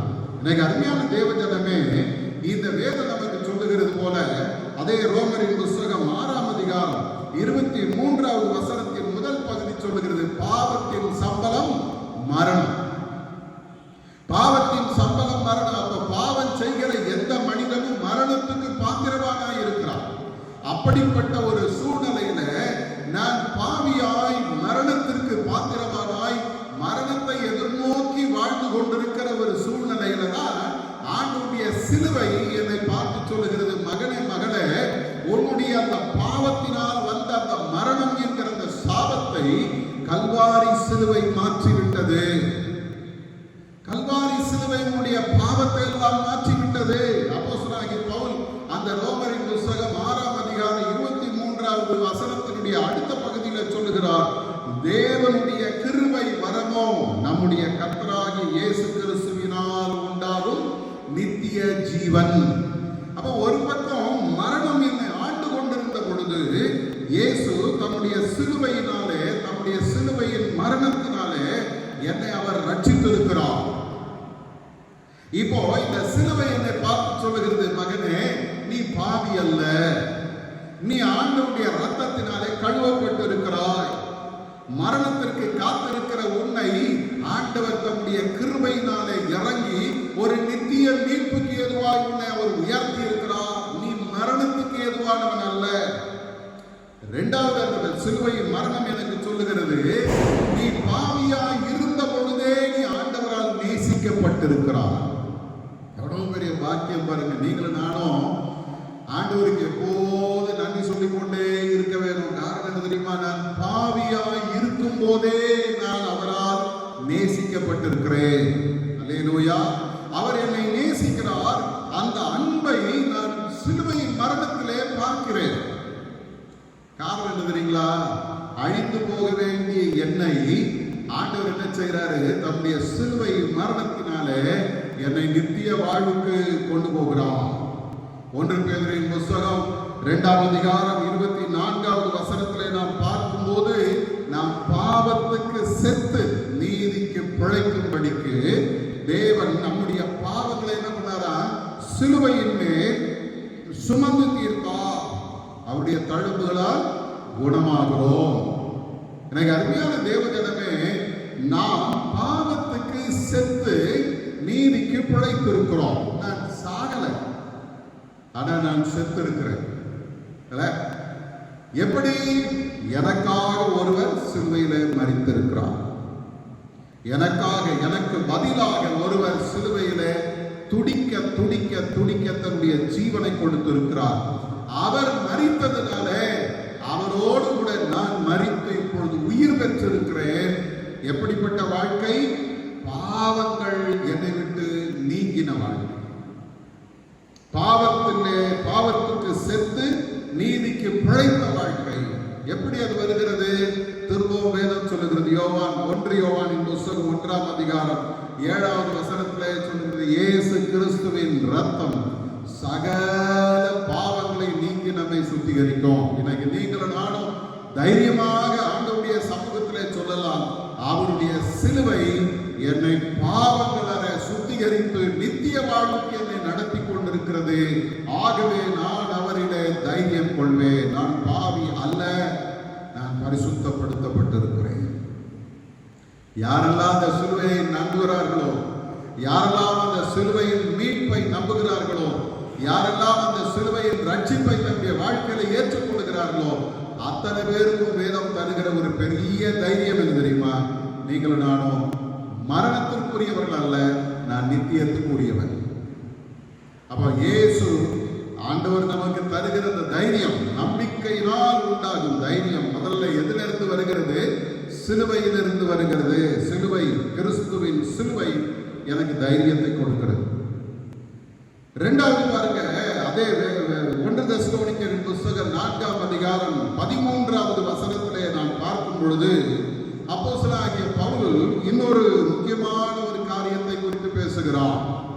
அங்கே அவர் சொல்லும்போது சொல்றாரு, இந்த நம்பிக்கையற்றவர்களான மற்றவர்களை போல துக்கித்து அறிவில்லாதிருக்க எனக்கு மனதில்லை என்று சொல்லுகிறார். நம்பிக்கையற்றவர்களான மற்றவர்களை போல. இந்த தெசலோனிக்க திருச்சபை மக்கள் பார்த்தீங்கன்னா அவர்கள் ஒரு பெரிய எதிர்பார்ப்போடு காத்திருக்கிறார்கள். அந்த 1 தெசலோனிக்கரின் புஸ்தகத்தை நீங்கள் முழுமையாய் வாசித்து பார்ப்பீர்களானால் ஆண்டவருடைய வருகைக்கு காத்திருந்த ஒரு திருச்சபை. அவர்களுடைய எதிர்பார்ப்பெல்லாம் ஆண்டவர் எப்பொழுது வருவார், நாங்கள் அவரை சந்திக்க போகிறோம் என்கிற ஒரு எதிர்பார்ப்பு அவர்களுக்குள்ள இருந்தது. அதனால அவங்க என்ன பண்ணாங்களா, வேலையை விட்டாங்க, வேலை செய்யறதை விட்டுட்டாங்க. கடவுள் வருகிறார், இயேசு வருகிறார், இயேசு வருகிறார். அதன் பிறகு அவங்க அந்த வேலையை விட்டதுனால அவருடைய வாழ்க்கையில வேலை இல்லாம அப்படியே ஜாலியா சுத்திட்டு இருக்கிறான். ஆகவே அவருடைய வாழ்க்கையில பலவிதமான சோதனைகள் அவர்களை சூழ்ந்து கொள்கிறது. இதற்கிடையில் அவருடைய வாழ்க்கையில பல பாடுகள், யூதர்களால ஏற்படுகிற பாடுகள் அவர்களை ஆட்டி படைத்துக் கொண்டிருக்கிறது. மரணத்துக்கு ஏதுவான ஒரு வாழ்க்கை வாழ்ந்து கொண்டிருக்கிறார். இப்படி அவங்க கடவுளுடைய வருகைக்காக காத்து இருக்கிற அந்த சூழ்நிலையில ஒருவர் மரித்து போவாரானால் அவங்களுடைய மனநிலை என்ன எப்படி இருக்கிறதா, ஐயோ நம்ம ஆண்டவர் வருவார்னு காத்திருந்தோமே, அவருடைய வருகைக்கு முன்பாக நான் மரித்து போனேனே, இந்த மனிதன் மரித்து போனானே, இவருடைய நிலைமை என்ன, இவர் எப்படி போக போகிறார், உண்மையிலே ஆண்டவர் இவரை ஏற்றுக்கொள்வாரா அல்லது மரித்து போனதனால் அப்படியே விட்டு விடுவாரா என்கிற ஒரு பயம், நம்பிக்கை இல்லாத ஒரு வாழ்க்கை. இந்த நம்பிக்கை இல்லாத வாழ்க்கைக்கு தான் பவுல் சொல்றாரு, ஆண்டவருடைய அந்த நம்பிக்கை எப்படிப்பட்ட நம்பிக்கை, உயிர்த்தெழுந்த இயேசு எனக்கு தருகிற ஒரு நம்பிக்கை என்கிற தைரியம். அல்லேலூயா. நான் கைவிடப்படுகிறவன் அல்ல. இங்க பாருங்க, ஆண்டவருடைய வேதம் நமக்கு சொல்லுகிறது. 14வது வசனத்திலே சொல்றாரு, இயேசுவானவர் மரித்து பின்பு எழுந்திருந்தார் என்று விசுவாசிக்கிறோமே. அப்ப இந்த இடத்துல ஒரு நம்பிக்கை வெளிப்படுகிறது. என்ன நம்பிக்கை? இயேசுவானவர் மரித்து பின்பு எழுந்திருந்தார் என்று நம்புகிறோம். இப்ப பவுல் அப்போஸ்தலன் சொல்றார், அப்படியே இயேசுவுக்குள் நித்திரை அடைந்தவர்களையும் தேவன் அவரோடு கூட கொண்டு வருவார். அப்ப மரித்தவர்களை குறித்து நீ நம்பிக்கையற்ற ஒரு வாழ்க்கையில வாழாதே. இயேசு அவர் வரும்பொழுது அவர்கள் வருவார்கள். உயிரோடு இருக்கும் நாம், அதே போல அதை தொடர்ந்து நீங்க பார்த்தீங்கன்னா 17வது வசனத்திலே சொல்லுகிறது, பின்பு உயிரோடு இருக்கும் நாமும் கர்த்தருக்கு எதிர்கொண்டு போக மேகங்கள் மேல் அவர்களோடு கூட ஆகாயத்துக்கு எடுத்துக்கொள்ளப்பட்டு, அடுத்தது ஒரு நம்பிக்கை, நான் எடுத்துக்கொள்ளப்படுவேன். அப்புறம் பாருங்க, அடுத்தது சொல்லுகிறது, நான் அவரோடு கூட எப்போதும் இருப்பேன். அப்ப கிறிஸ்துவின் உயிர்த்தெழுதல் எனக்கு தருகிற ஒரு நம்பிக்கை அல்லது தைரியம் என்ன அப்படின்னா, அவரோடு கூட நான் வாழப் போகிறேன். இந்த உலகம் எனக்கு நிரந்தரம் அல்ல. இந்த உலக வாழ்க்கை ஒரு நாள் முடிய போகிறது. இந்த உலக வாழ்க்கை முடியும் பொழுது அதோடு என் வாழ்க்கை அழிந்து போனது என்பது அல்ல, அதற்கு பிறகும் ஒரு வாழ்க்கை உண்டு. 1 கொரிந்தியரின் புஸ்தகத்திலே நீங்கள் பார்ப்பீர்களானால் 15ஆம் அதிகாரம் 14வது வசனத்தில் அப்போஸ்தலனாகிய பவுல் ஆண்டவருடைய அந்த உயிர்த்தெழுதலை குறித்து அவர் பேசும் பொழுது அவர் என்ன சொல்றார் பாருங்க. 14வது வசனத்தில் சொன்னார், கிறிஸ்து எழுந்திருக்கவில்லை என்றால் எங்கள் பிரசங்கமும் விருதான், உங்கள் விசுவாசமும் விருதான். அப்ப இயேசு கிறிஸ்துவனுடைய உயிர்த்தெழுதல் என் வாழ்க்கையை ஒரு அர்த்தமுள்ளதாக மாற்றி இருக்கிறது. சொல்லுங்க, என் வாழ்க்கையை ஒரு அர்த்தமுள்ளதாக மாற்றி இருக்கிறது. என்ன அர்த்தம்? நான் ஆண்டவரோடு கூட வாழ போகிறேன். என்னுடைய விசுவாசம் வீணாய் போவதில்லை. என்னுடைய நம்பிக்கை வீணாய் போவதில்லை. எங்க பிரசங்கமும் வீணாய் போவதில்லை. 17வது வசனத்தில் சொல்றாரு, கிறிஸ்து எழுந்திராவிட்டால் உங்கள் விசுவாசம் வீணாயிருக்கும், நீங்கள் இன்னும் உங்கள் பாவத்தில் இருப்பீர்கள். அப்ப கிறிஸ்துவினுடைய உயிர்த்தெழுதல் எனக்கு தருகிற ஒரு பெரிய நம்பிக்கை, ஒரு தைரியம் என்ன என்று நாம் பார்ப்போமானால் வேதம் சொல்லுகிறது, என் விசுவாசத்திற்கு பலனுண்டு. என் விசுவாசத்துக்கு பலனுண்டு. என் பாவங்கள் நீங்கினவனாய், பரிசுத்தமாக்கப்பட்டவனாய், ஆண்டவரோடு கூட நித்தியமாய் நான் வாழும்படிக்கு அவரிடத்திலே நான் போக போகிறேன். 53வது வசனத்திலே நீங்கள் பார்ப்பீர்களானால் 1 கொரிந்தியர் 15:53 சொல்லுகிறது, அழிவுள்ளதாகிய இது அழியாமையும் சாவுக்கேதுவான இது சாவாமையும் தரித்து கொள்ள வேண்டும். அப்ப கிறிஸ்துவை நான் விசுவாசித்து உயிர்த்தெழுதலை நான் நம்பி தைரியமாய் வாழும் பொழுது என்னுடைய விசுவாசத்திற்கு ஒரு அர்த்தம் உண்டாகிறது, என்னுடைய வாழ்க்கைக்கு ஒரு அர்த்தம் உண்டாகிறது, என்னுடைய வாழ்க்கையில ஒரு பெரிய மேன்மை நம்பிக்கை வருகிறது. என்ன நம்பிக்கை? நான் அழிவுள்ளவன், ஆனால் நான் இப்பொழுது அழியாமையை தரித்துக் கொள்ள போகிறவன். நான் சாவுக்கு ஏதுவானவன், ஆனால் சாவாமையை தரித்துக் கொள்ள போகிறவன். நித்திய நித்தமாய் கடவுளோடு கூட வாழப் போகிறவன். 1 தெசலோனிக்கரின் புத்தகம் 4 அதிகாரம் 16வது வசனத்தில் பார்ப்பீர்களானால் அந்த வசனம் நமக்கு சொல்கிறது, அவர் வரப்போகிறார், அவர் வரப்போகிறார், நம்முடைய மக்களை சேர்த்துக் கொள்ள அவர் வரப்போகிறார். அல்லேலூயா. 16வது வசனம் சொல்லுது பாருங்க, ஆரவாரத்தோடும் பிரதான தூதனுடைய சத்தத்தோடும் தேவ எக்காலத்தோடும் அவர் இறங்கி வருவார். அப்ப இந்த வேதம் எனக்கு சொல்லுகிற ஒரு காரியம் என்ன? என் ஆண்டவராகிய இயேசு வரப்போகிறார்.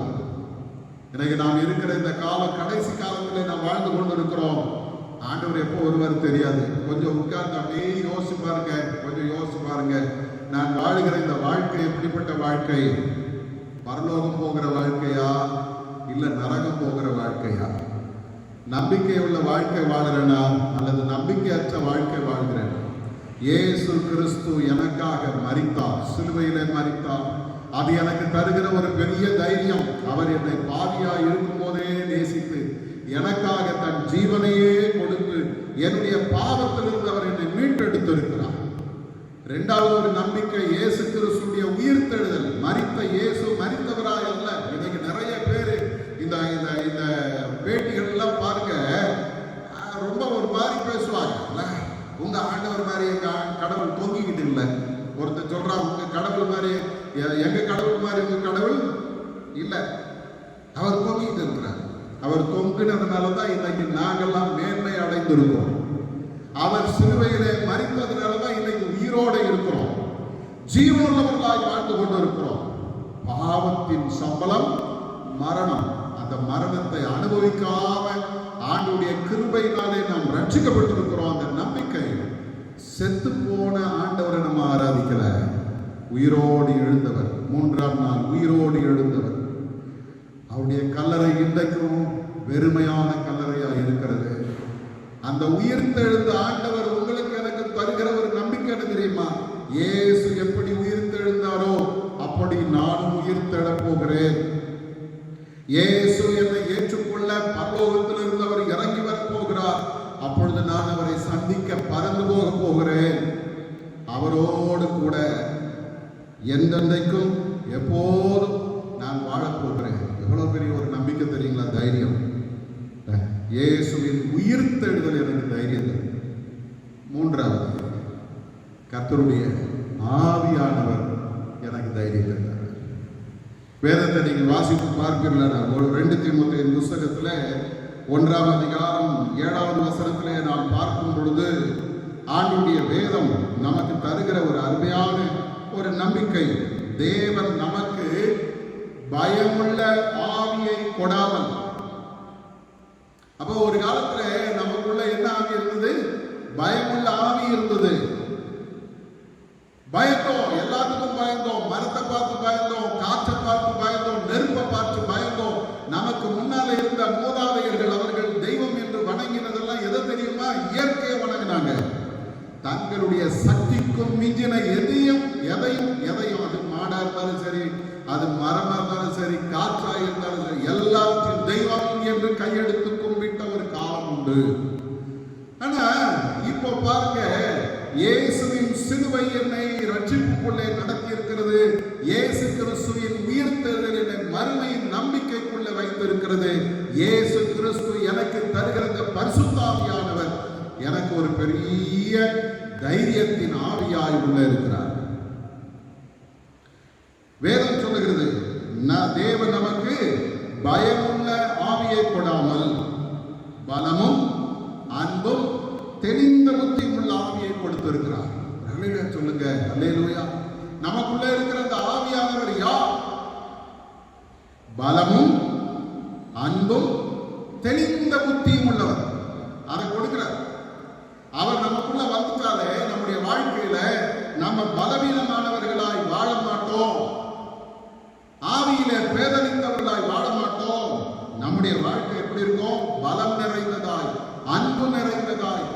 ஆண்டவருடைய அந்த தெளிந்த புத்தியை பெற்றவர்களாய் வாழ்வோம். என்றைக்கு பரிசுத்த ஆவியானவர் நமக்குள்ள வருகிறாரோ அன்னைக்கு நம்ம புத்தி தெரியும்.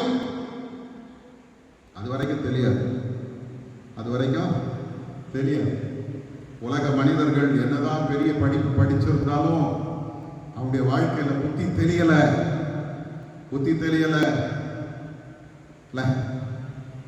சில நாட்களுக்கு முன்பாக நம்முடைய தமிழகத்தில் நடந்து கொண்டிருக்கிற இந்த பிரச்சனைகள் எல்லாம் அப்படியே உட்கார்ந்து யோசிக்கும் போது எத்தனை மூடத்தனமான வாழ்க்கையை நம்முடைய மக்கள் வாழ்ந்து கொண்டிருக்கிறாங்க. கொஞ்சம் யோசிப்பாருங்க, எவ்வளவு தெளிவில்லாத ஒரு வாழ்க்கை வாழ்றாங்க. தெரியுது இது தவறு, தெரியுது கண்ணுக்கு நேராய் அது தவறு என்று தெரிகிறது. ஆனால் அதை புரிந்து கொள்ளுகிறது என்ன அந்த புத்தி இல்லை, தெளிந்த புத்தி இல்லை. அதுதான் நல்லது, அதுதான் கரெக்ட், அவங்க செய்யறதுதான் கரெக்ட், அவங்க தான் எங்களை காப்பாற்றுவாங்க, அவங்க தான் எங்களுக்கு ரட்சகர்கள் இல்ல. அவன் தான் இருக்கிற பிரச்சனைகளுக்கு மேல பிரச்சனையை கொண்டு வந்துட்டே இருக்கிறான். அவ்வளவையும் ஏற்றுக்கிட்டு அதையெல்லாம் சகிச்சுக்கிட்டு சொல்றாங்க அவங்க தான் நன்மை செய்வாங்க. அப்ப அவங்களுக்கு எப்படி இருக்குது பாருங்க, எப்படி இருக்குது. தங்களை ஒடுக்குகிறவர்கள் யார் என்று தெரிந்தும், ஒடுக்கப்படுகிறதுல ஒரு கூட்டம் ஒன்று இருக்குது, அது ஒடுக்குகிறவனை சப்போர்ட் பண்ணிட்டு. அப்ப அவங்களுக்கு என்ன இல்லை, தெளிந்த புத்தி இல்லை, பயப்படுறாங்க. ஐயோ அவங்களை எதிர்த்துட்டா நமக்கு பிரச்சனை, ஐயோ அவங்களை எதிர்த்துட்டா நமக்கு அப்படி செஞ்சிருவாங்க இப்படி செஞ்சிருவாங்க. இதே சூழ்நிலையில தான் நம்ம ஓடிக்கொண்டு இருக்கிறோம். பாவம் நம்முடைய வாழ்க்கையில் அப்படித்தான் இருந்துச்சு. பயம் நிறைந்தவர்களாகவே வாழ்ந்து கொண்டிருந்தோம். என்னைக்கு நான் ரட்சிக்கப்படுகிறேனோ, என்றைக்கு ஆண்டவருடைய உயிர் தெழுதலை நான் நம்புகிறேனோ, என்றைக்கு அவருடைய சிலுவை எனக்கு ரட்சிப்பை தருகிறேன் நம்புகிறேனோ, என்றைக்கு கர்த்தருடைய ஆவியானவர் எனக்குள்ள வருகிறாரோ அன்றைக்கு எனக்கு தெளிந்த புத்தி உண்டாகும். நான் பயப்படுகிறவன் அல்ல, நான் தைரியத்தை இழந்து போகிறவன் அல்ல. வேதத்தை வாசிப்பாருங்க, ரோமரின் புத்தகம் 8ஆம் அதிகாரத்துல அப்போஸ்தலனாகிய பவுல் 15ஆம் வசனத்துல சொல்றாரு, அந்தபடி திரும்பவும் பயப்படுகிறதுக்கு நீங்கள் அடிமைத்தனத்தின் ஆவியை பெறாமல் அப்பா பிதாவே என்று கூப்பிடப்படுகிற புத்திர சுவிகாரத்தின் ஆவி. உங்களுக்கு எனக்கு இருக்கிற இந்த ஆவி எப்படிப்பட்டது தெரியுமா? புத்திர சுவிகாரத்தை நமக்கு உறுதிப்படுத்துகிறது. திரும்ப திரும்ப பயப்படுகிறவர்களாக வாழ்வதற்கு அல்ல. எனக்கு ஆண்டவர் உள்ள என்னை தெரிந்தெடுத்தவருடைய ஒரு நோக்கம் உண்டு பிரியமானவர்களே. ஆண்டவர் ஏன் என்னை தெரிந்தெடுத்திருக்கிறார், ஆண்டவர் ஏன் என்னை ரட்சித்திருக்கிறார் கேட்டீங்கன்னா, ஆண்டவருடைய அந்த பரிசுத்த ஆவியானவர் எப்படிப்பட்டவராக நமக்குள்ள இருக்கிறார் தெரியுமா? பலமும் அன்பும் தெளிந்த புத்தி உள்ளவர். நீ இந்த உலகத்திற்கு உரியவன் அல்ல, நீ தேவனுடைய புத்திரன் பிள்ளை என்று நம்மை உறுதிப்படுத்தி நடத்துகிற ஒரு பரிசுத்த ஆவியானவர் நமக்குள்ள இருக்கிறார். இது மாத்திரமல்ல, வேதத்தை நீங்கள் வாசித்து பார்க்கிறீர்கள். அப்போஸ்தலர் 1:8 இயேசு சொல்லும்போது சொல்றார், பரிசுத்த ஆவி உங்களிடத்தில் வரும்பொழுது நீங்கள் பலனடைவீர்கள், சாட்சிகளாய் மாறுவீர்கள். கோழைகளா வாழ்ந்தவனெல்லாம் அப்போஸ்தலர் 2ஆம் அதிகாரத்துக்கு பிறகு பார்த்தீங்கன்னா எல்லாமே அக்கினியாய் நின்றார்கள். காரணம் என்ன? கர்த்தருடைய ஆவியானவர் அவர்களுக்குள்ள இறங்கி. இந்த நாளில் ஆண்டவருடைய சமூகத்துல, ஆண்டவரே உம்முடைய சிலுவை எனக்கு ரட்சிப்பை தந்திருக்கிறது, உம்முடைய உயிர்த்தெழுதல் எனக்கு மறுமைக்குரிய ஒரு நம்பிக்கையை கொடுத்திருக்கிறது, தைரியத்தை கொடுத்திருக்கிறது. உம்முடைய பரிசுத்த ஆவியானவர் என் வாழ்க்கையில பலமும் அன்பும் தெளிந்த புத்தியை கொடுத்து பயத்திலிருந்து என்னை விடுதலையாக்கி ரட்சிக்கும்படி உம்முடைய கரத்தில் நீங்க என்ன உம்முடைய பரிசுத்த ஆவியினால நிரப்புங்கன்னு சொல்லி ஆண்டவரை கேட்போம். யோவானின் புத்தகம் 16ஆம் அதிகாரத்திலே நாம் பார்க்கும் பொழுது அந்த பரிசுத்த ஆவியானவர் நமக்குள்ளே வருவாரானால் 16ஆம் அதிகாரம் 13ஆவது வசனம் சொல்லுது, அவர் சகல சத்தியத்துக்குள்ளும் நம்மை நடத்துவார். அவர் சகல சத்தியத்துக்குள்ளும் நம்மை நடத்துகிற தேவன். அது மாத்திரமல்ல, 14ஆம் அதிகாரம் 16ஆவது வசனம், யோவான் 14:16 பார்த்தீங்கன்னா, அவர் சத்திய ஆவியாகிய தேற்றரவாளன் என்று வேதம் சொல்லுது. அப்ப என் ஆண்டவர் யார்? பரிசுத்த ஆவியானவர் யார்? என்ன தேர்ச்சி பலப்படுத்தி தைரியப்படுத்தி நீ சாதாரண அல்ல, நீ தேவனுடைய பிள்ளை, நீ ஆண்டவருக்கு சொந்தம், நீ ஆண்டவரால் ரட்சிக்கப்பட்டிருக்கிறார். அவருடைய போதனைகள் எல்லாம் எனக்கு ஞாபகப்படுத்தி என்னை பலப்படுத்தி தைரியப்படுத்தி திடப்படுத்தி ஒவ்வொரு நாளும் என்னை உற்சாகப்படுத்தி நடத்துகிறவர். நான் திரும்ப பயப்படுவதற்கு பயத்தின் ஆவியை பெற்றவன் அல்ல.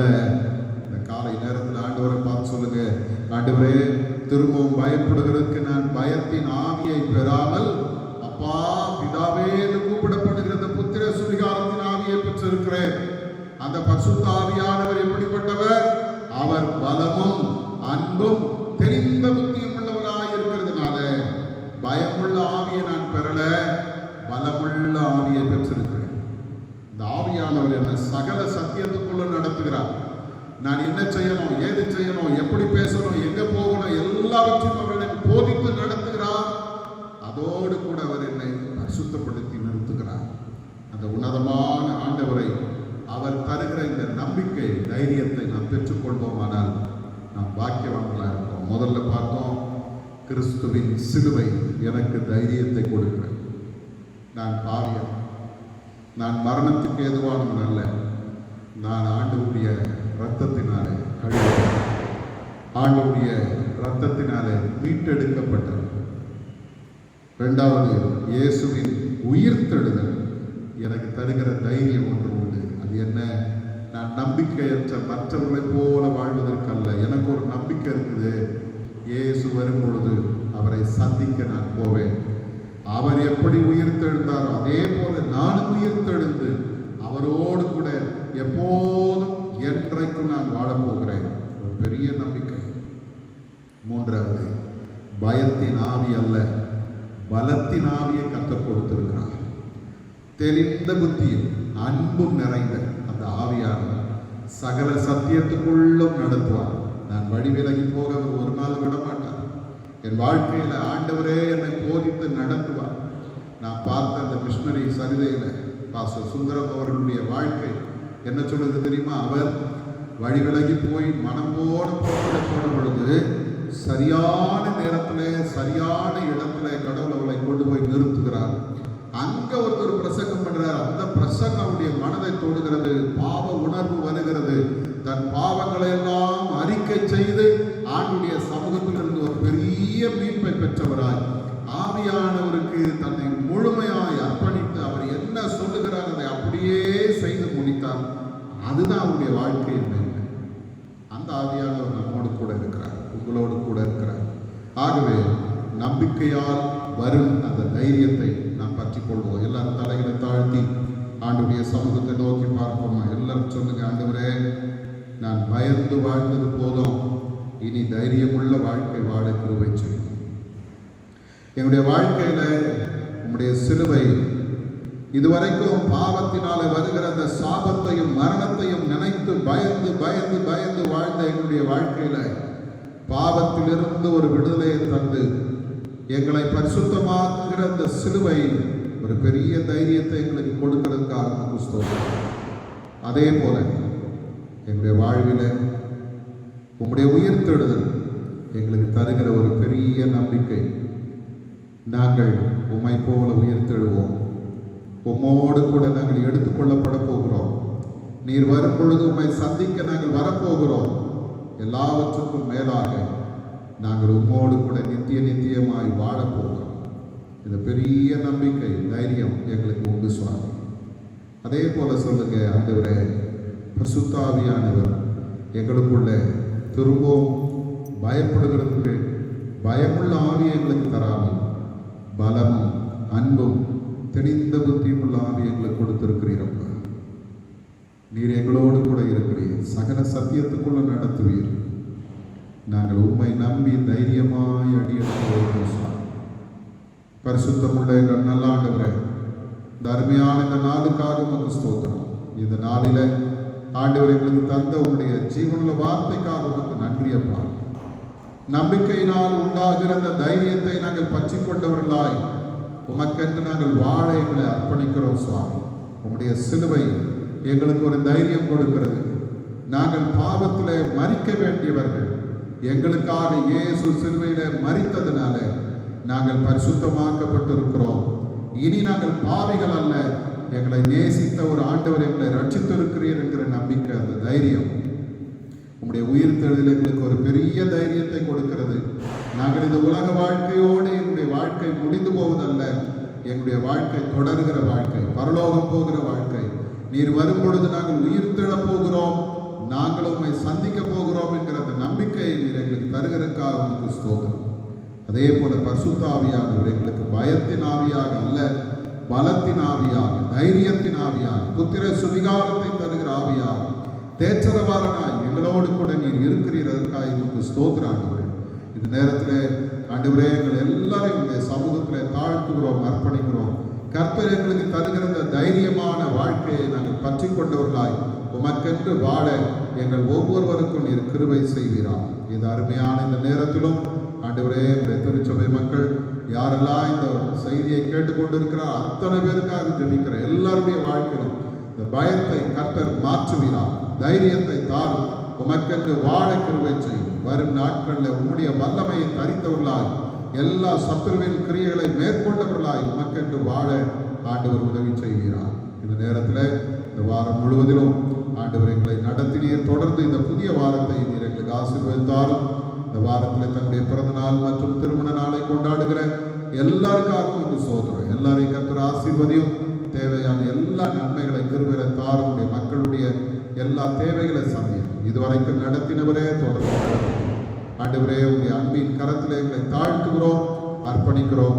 உங்களுடைய திருநாமம் மகிமைப்படுவதா இந்த வாரம் முழுவதிலும் உங்களுடைய மக்கள் கையிட்டு செய்ய போகிற ஒவ்வொரு காரியங்களும், தொழில்கள், வியாபாரங்கள், முயற்சிகள், பிரயாசங்கள் எல்லாவற்றையும் ஆண்டவர் ஆசீர்வதித்தார். எல்லா குறைவுகள் மாறட்டும், தடைகள் மாறட்டும். ஆண்டவரே, ஒரு நாளும் குறைபட்டோம் என்று உங்களுடைய மக்கள் சொல்லாதபடி உங்களுடைய நிறைவான ஆசீர்வாதத்தை காண கர்த்தர் கிருபை செய்யும். அதே போல இந்த வாரத்தில் உங்களுடைய மக்கள் மேற்கொள்ள இருக்கிற பயணங்களில் ஆண்டுடைய பாதுகாப்பு, சமாதானத்தை காண, கேட்க, சொல்ல ஆண்டவர் எங்களுக்கு கிருபை செய்யும். உங்களுடைய சமூகத்தில் எங்களை தாழ்த்துகிறோம், அர்ப்பணிக்கிறோம். நீரே மகிமைப்படுவீரார். இயேசுவின் மூலம் ஜெபிக்கிறோம் எங்கள் நல்ல பிதாவே, ஆமென். நம்முடைய ஆண்டவராகிய இயேசு கிறிஸ்துவின் கிருபையும், பிதாவாகிய தேவனுடைய அன்பும், பரிசுத்த ஆவியானவருடைய ஐக்கியமும், சிநேகமும், சமாதானமும், வழிநடத்தலும், பாதுகாப்பும் நம் அனைவரோடும் இன்றும் என்றும் சதா காலம் தங்கியிருப்பதாக. ஆமென்.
என் ஆத்துமாவே கர்த்தரை ஸ்தோத்திரி, முழு உள்ளமே பரிசுத்த நாமத்தை ஸ்தோத்திரி. என் ஆத்துமாவே கர்த்தரை ஸ்தோத்திரி, அவர் செய்த சகல உபகாரங்களையும் மறவாதே. ஆமென். கர்த்தர் உங்களோடு இருப்பாராக. சமாதானத்தோட போர்க்கடவோம். ஆமென். அல்லேலூயா, அல்லேலூயா, அல்லேலூயா. ஆண்டவர் தாமே உங்களை ஆசீர்வதித்து வழி நடத்துவார்.